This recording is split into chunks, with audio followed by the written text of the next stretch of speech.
esta biografia dos irmãos Grimm, aqui narrada por Edivânia Braz, esta que vos fala, tem por base a entrevista realizada pelo jornalista Bruno Vaiano com Juliana Pasquarelli Pérez e Marcos Mazzari, ambos professores de literatura alemã da USP, e publicada pela revista Super Interessante, edição 14 de julho de 2020. Jacob e William não foram camponeses contadores de histórias, não. Foram nerds do século XIX que se trancaram na biblioteca para buscar as tradições de um país que não existia, a Alemanha. Jacob Grimm nasceu em 1785 na cidade de Hesse, na parte oeste de onde hoje fica a Alemanha. Com 11 anos ficou órfão de pai, um funcionário público de classe média. A família caiu em pobreza. Jacob Grimm tinha 5 irmãos mais novos. Só um deles ficou famoso, Wilhelm Grimm. Juntos, Wilhelm e Jacob escreveram um dos mais importantes dicionários da língua local, o Dutch. Pesquisaram a origem do Dutch e brigaram para que a terra dos que falam Dutch se tornasse um país unido e democrático, aquele país que hoje a gente chama de Alemanha, e que os alemães seguem chamando de Deutschland, terra dos que falam Dutch.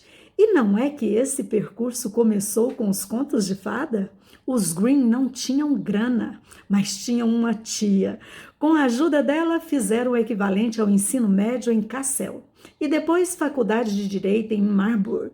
Lá vendiam o almoço para comprar o jantar.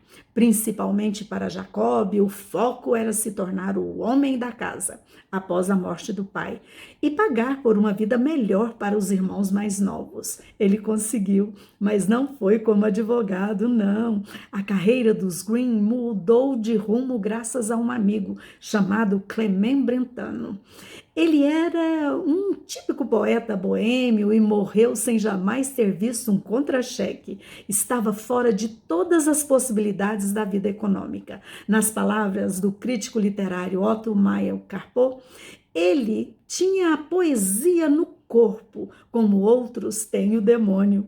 Acompanhado do amigo Achim von Arnim, Brentano colecionou canções folclóricas, depois transcreveu e embelezou os versos e publicou uma coletânea intitulada A Trompa Mágica do Menino, Velhas Canções Alemãs. Até Goethe, que para os alemães é tipo Shakespeare, leu e gostou. Brentano pediu aos Grimm, então, que fizessem uma coletânea parecida, mas desta vez de contos de fada. Em alemão, conto de fada se diz Märchen, uma palavra que no século XIX tinha a acepção de notícia ou relato de um acontecimento notável. Em bom português, era uma coletânea de autênticos causos populares, ou pelo menos essa era a ideia. Na prática, eles não eram tão populares nem tão germânicos. Os Grimm coletaram muitos contos de moças da classe média urbana, como as 4 irmãs da família Hansenkopf, que viviam em uma mansão, ou as crianças da família White, vizinhas dos Grimm. Nada de passeio pelo bosque, eles só atravessavam a rua. A fonte mais famosa do Grimm foi Dorothea Wernemann. Ela era viúva de um alfaiate e vendia frutas e hortaliças para sustentar seus 7 filhos. Dorothea era filha de um francês, dono de uma taverna, e ouviu dezenas e dezenas de contos dos clientes na infância. Os contos que repetiu para os Grimm, e se ela precisasse contar uma história 2 vezes, era capaz de fazê-lo exatamente nas mesmas palavras, sem mudar uma vírgula. E foi assim que Jacob e Wilhelm, sem saber, anotaram e publicaram versões francesas e não germânicas de muitos contos. Não que isso fizesse muita diferença, sabe-se hoje, pois os contos eram parte do imaginário da Europa como um todo. Não fazia sentido reivindicá-los a um ou outro país. A primeira edição da coletânea, que os irmãos Grimm fizeram, saiu em 2 volumes. O primeiro, de 1812, tinha 86 contos. O segundo, de 1815, 70 contos. Os clássicos já estavam todos lá. Cinderela, João e Maria, A Princesa e o Sapo, Chapeuzinho Vermelho, Rapunzel, dentre outros. Em 1822 saiu um 3º volume, só com anotações e comentários acadêmicos sobre os textos. A ideia dos Grimm era torná-los objeto de estudo científico, mas no fim das contas, o Kinder- und Hausmärchen, algo como contos de fada para lar e as crianças, acabaram fazendo sucesso justamente no lar entre as crianças. Conforme mais e mais reimpressões eram vendidas, Wilhelm, o irmão Grimm de coração mais mole, foi mexendo nos textos para atenuar as insinuações de sexo e violência, porque sim, havia muitos. Na versão original, Rapunzel vive em prazer e alegria com o príncipe que escalava a torre e depois de engravidar pergunta ao amado: por que minhas roupas estão tão justas? A Bela Adormecida é estuprada. Em um conto menos famoso, O Pé de Zimbro, um homem viúvo com um filho se casa novamente. A nova esposa, enfurecida por ter que criar o bebê de outra mulher, pica ele inteirinho e faz um ensopado que é servido ao marido. Essas histórias obscenas e violentas, originalmente, eram entretenimento para adultos e não lições de moral para criança. Jacob, fiel à ideia de que era um guardião da cultura germânica, se afastou do projeto quando Wilhelm começou a alterar os contos para agradar o público infantil burguês da época.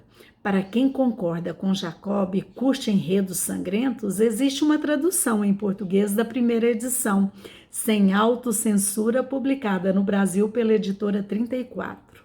E também o livro delicioso O Lado Sombrio dos Contos de Fada.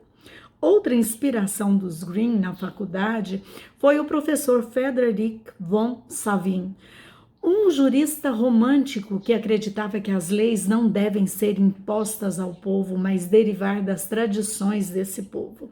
Graças a ele, os irmãos se tornaram filólogos, ou seja, cientistas especializados em decifrar e preservar textos antigos, que envolve estabelecer a autenticidade, decifrar a caligrafia e entender como a língua era na época daquele texto. Línguas, afinal, mudam rápido. Gil Vicente escreveu há apenas 500 anos. E hoje seu português é incompreensível para um aluno do ensino médio. O Grimm mais velho, Jacob, se tornou fluente no alemão meio alienígena de seus antepassados e percebeu que não eram só os textos que tinham história, as palavras também.